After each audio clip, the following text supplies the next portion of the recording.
When I'm asked about the situation in Washington, and sometimes the word dysfunction comes up, I think there's a tendency to resort to suggesting that the system itself is broken, that the way we have chosen to govern ourselves is the problem.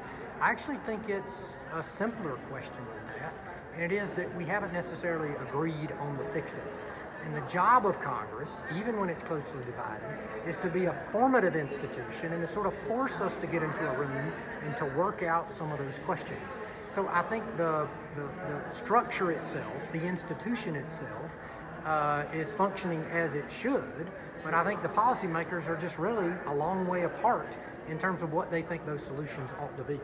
I talked about in my remarks today the idea that we don't have a group of people clumped around the middle of the ideological spectrum. We actually have them clumped at opposite ends. What does that mean for you guys? Does it mean we need to be depressed? Does it mean nothing is going to happen? Probably not. It just means that we're going to have to work harder, that we're going to have to talk to people at those extremes and educate them and bring them back to that center on our issue.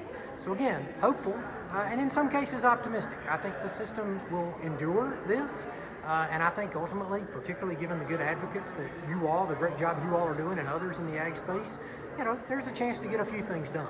Just not real optimistic about the big things right now.